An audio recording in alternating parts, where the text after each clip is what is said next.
Bienvenue à tous, ici Draven.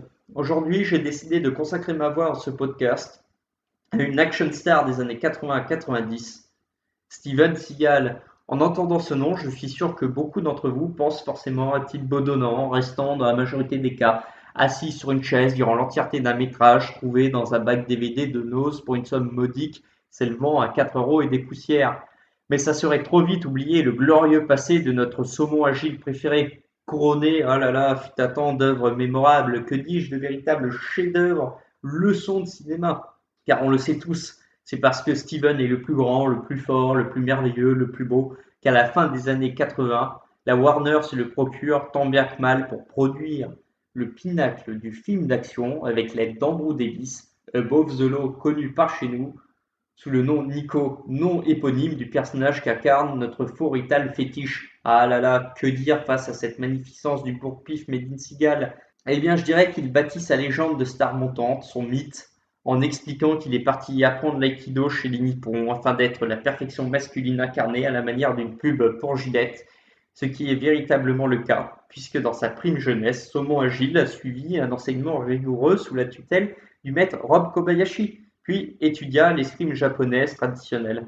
En revanche, ne faut pas déconner non plus, il n'a fait le Vietnam uniquement dans le cadre de la fiction. C'est là où il mélange habilement, avec subtilité, la réalité et la fiction. Ça s'entremêle juste magiquement. Bien entendu, le maître en Aikido 7e Dan ne joue pas, il vit son rôle. Il concentration de tous les instants dans sa mission de combattre le système et mettre en lumière un vaste complot à grands coups de cassage de bras jubilatoire digne des plus fabuleux pratiquants d'arts martiaux. Après ce best-seller qui pourtant, à ma grande surprise, n'a pas suscité passion ou intérêt chez Fool, n'a rencontré qu'un succès moyen relatif avec 18 millions de dollars sur le sol ricain.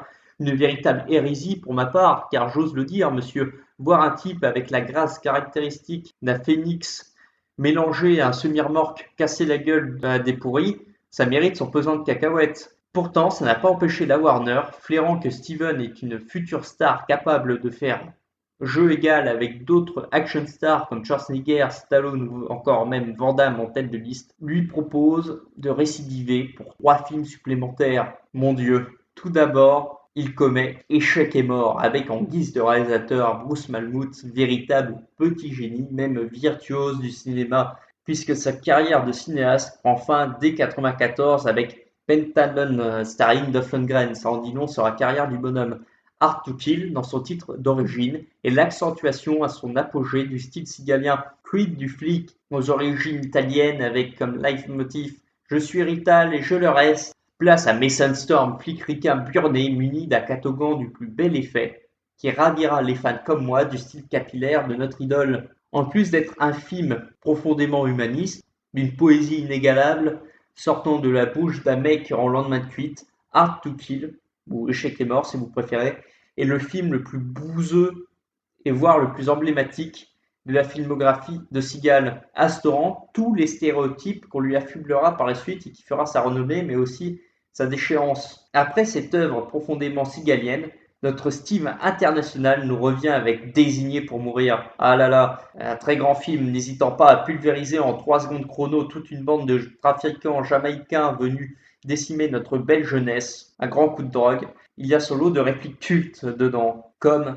Elle, Blanco, je vais te faire bouffer ton cul. Là, on se doute bien que le film dégage une certaine subtilité inégalable. Quiconque prétend le contraire est assaut, ne comprenant rien à Seagal. Autre chose essentielle, quand on regarde un Seagal, il faut le regarder en version française pour profiter de ces moments cultes, de ces séquences nanardesques, ressortissant tout le loufoque des polars urbains de Steven. Sinon, le matin en VO, ça dénature l'œuvre. Ce qui suit est mon Seagal préféré, le bien nommé Justice Sauvage.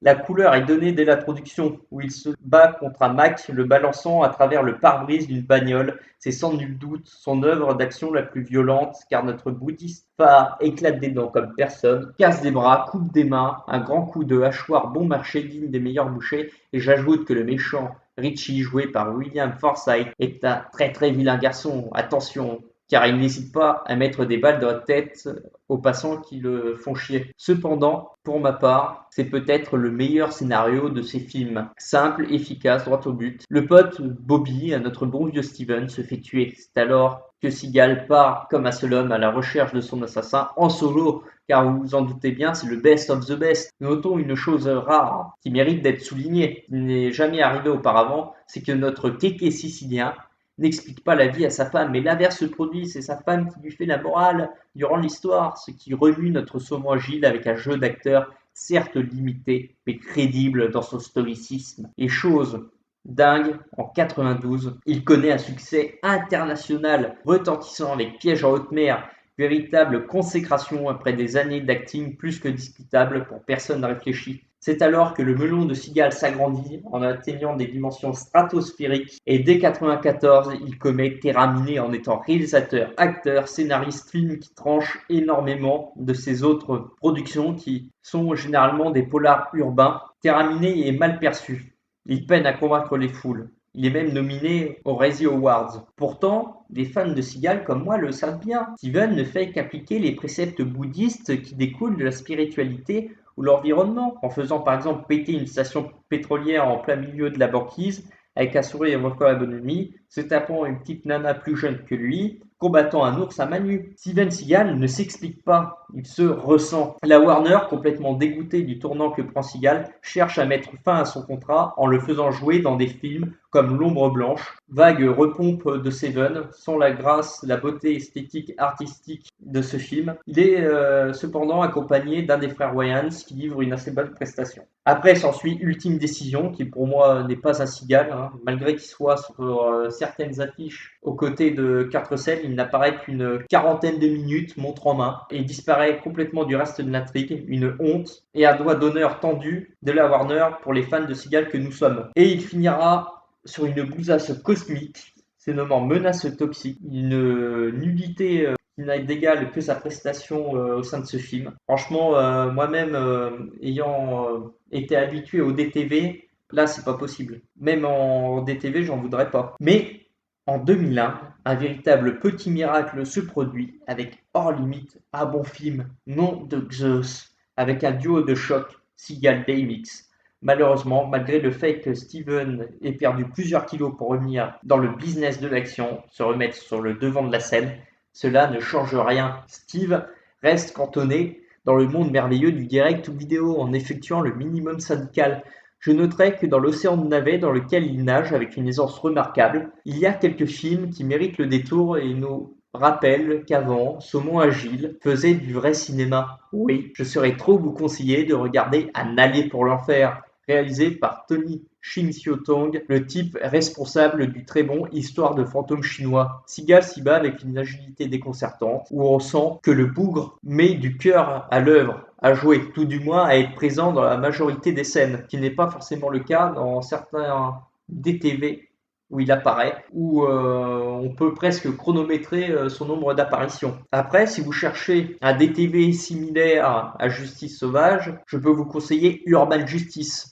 Il saura vous contenter avec une violence débilement géniale, m'évoquant la larme à l'œil, les anciens films de notre bouddhiste. Par contre, pauvre fou, fuyez, fuyez comme la peste, Against the Dark, à Blade Echo Plus, à Blade du pauvre, où Seagal apparaît que très peu à l'écran, alors que c'est censé être l'intérêt principal du film. Seagal qui découpe du vampire.